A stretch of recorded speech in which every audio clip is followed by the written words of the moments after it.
His Morning Crew with Rob, Allison, and Jim. By the way, I don't know if you are like me. I am really, really bored when it comes to the retrospect of 2019 or any year. It's like, okay, I've been there, done that, seen that, that's okay. But one that really intrigued me was the role model one. Top role models of 2019.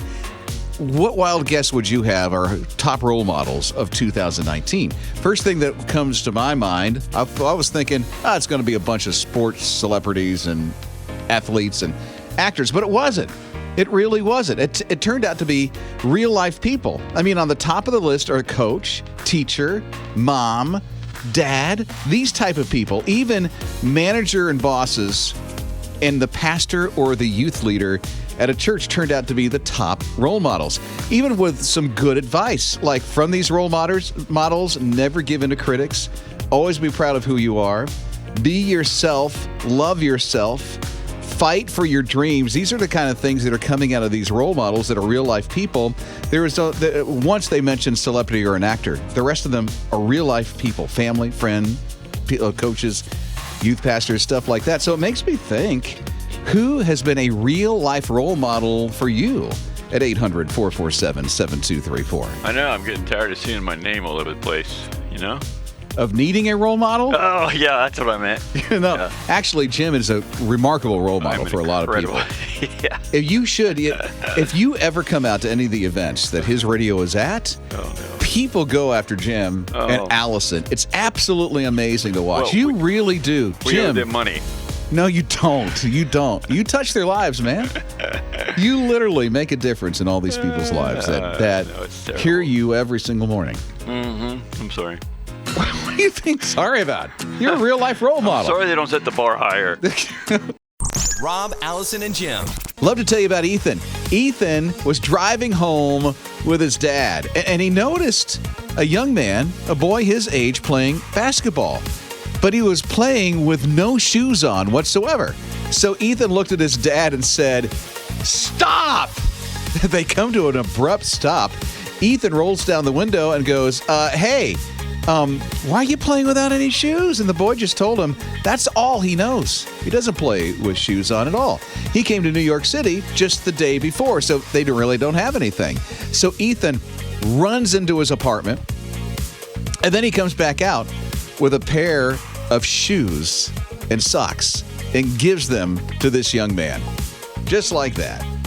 What? How old is Ethan? Just a lad? Yeah, just a lad. He looks like he's probably 10 or 11 years old, because we're going to put this on his radio TV so you can see what this young man did. Man, looking out for others at 10 or 11. Yeah, and making sure that he had some shoes to play some basketball. How do you play basketball without shoes like that, unless you're on grass, and you can't play basketball on grass? Oh, don't tell my son that. I won't. Ethan, way to go. You're really teaching us what it means to give to others. Rob, Allison, and Jim. For the last 4 weeks, or for 4 weeks, I don't know if it was the last one or not, but for 4 weeks, this guy was at work. He gets a little lunch break, breakfast, kind of like a brunch time. I don't know what it is, but he sits out on the park bench and has a little time of eating when this little bird decides to come along and just sits on the bench next to him. And the guy, of course, feeds him some. You don't have to give him a lot of stuff. You don't have to give him a whole sandwich. But he breaks off little crumbs, and the bird sits there the whole time he's on this break. Birds just don't do that. So he has company. Yeah, for 4 weeks now. He's just been sitting there. It's like That's a neat. little baby robin or something. I'm not sure what it is. I'd be going back. Yeah. Have lunch on that bench if I'm going to be visited by a little bird and be kept company all that time. It's like a Disney film. It does sound like Disney, doesn't it? Yeah, I had something happen while I was home at Christmas. I opened up the front door. We have a wreath on there. Yeah. And all of a sudden, it was dark out. I was opening the door to turn the lights on. And all of a sudden, I felt something go by my head. I thought, a bird must have been on the reef and just, What flew was outside. it? It was a bird, but I didn't know it came in the house. An hour later, Are you one of the kids kidding goes, me? "Hey, the bird's inside." No. So. Yes. So it was in the kitchen cooking stuff. And? Actually, I did get it out of there.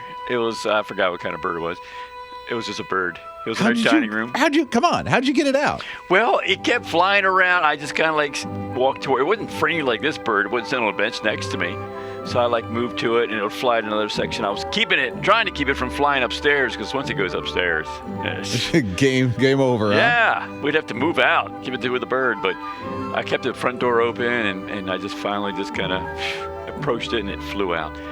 All is fine now, Rob. That's good. Thank you. I thought it was going to be more of a spectacular story. No, it was pretty boring.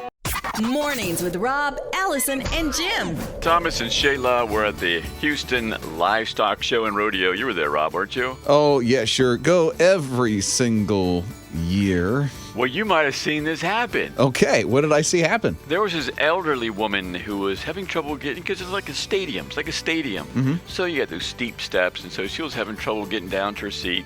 I don't know why she got like a front row seat, but anyway.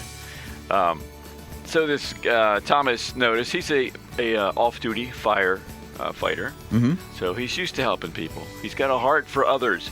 So he sees her and helps her back. He helps her get to her seat and stuff like that. And he stuck around waiting for it to be over, knowing that if she had trouble going down, she's going to have even more trouble going up that long stairway. So what'd he do? What's that? He picked her up and carried her all the way up there. Oh, for real? That's great. Yeah, and his wife, Shayla, took a picture of it, posted it. Of course, 13 trillion people have seen it and think it's amazing. It is amazing. It is amazing, Rob. He stuck around. I mean, it took a while for people to leave that event. Mm-hmm. I usually do that. I go to stadiums and carry people out, whether they like it or not. For some reason, even though he's being sarcastic, I kind of believe him. More than just pretty voices. Eduardo Juarez has a huge heart. I want to talk about him, if that's okay. He lives in Mexico. That's Mexico for you novices. And I have very fluent Spanish. Yeah, and you're humoring yourself. Yes, it makes me giggle a little. But for the past 6 years, he's kind of like has this makeshift buggy. I don't know, it used to be a bike or something, but he's been going around like 8,700 miles throughout Mexico and rescuing stray dogs that are for just real? kind of abandoned and left to die. And so he finds some. He's rescued over 500 of them and found most of them homes and stuff. Some of them, because they live on the streets, kind of rough. They get in dog fights or injured or whatever, and some of them just don't make it. But what he does, he just kind of like loves on them until they pass on, just so they can feel love sometime in their life. Isn't that sad? He's done this for over 500 dogs now. Yeah. That's amazing. I thought you were going to say 500 years, because that's not true. It's done for 6 years. Okay. But that's incredible. 6 years, 500 dogs, rescued them and found homes for them. Yeah, and he kind of did it unnoticed. Very humble guy, of course, but photographer Stuart Williams got a hold of it, documented it, and kind of brought it to everyone's attention. So that's why he's able to get them neutered or spayed and all this kind of stuff and get them medical attention, because different veterinarians are stepping up. Like, oh, man, we want to help also. So that's good. He's on a mission. He's on a mission. Another 5 years, another 500 dogs or so. That's Rob, Allison, and Jim. Speaking of our very own Jim Mann, it reminds me of this grandfather Oh, wait. in Oregon who wanted to do something special for his grandkids for Christmas. He has 10 grandkids.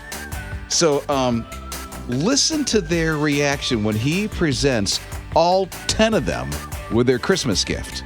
That is? No. What? That's not a hot air balloon. Not a hot air balloon, she said. Grandfather Express? What is it? It's a bus? You got a bus? He got a bus that he calls the Grandpa Express. Now, they happen to be living in an area that doesn't have a bus line that goes to the school that they go to.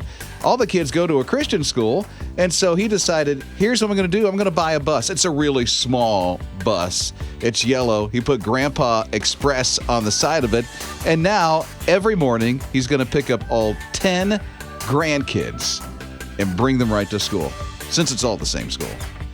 Man, I could do that, since my wife has 4.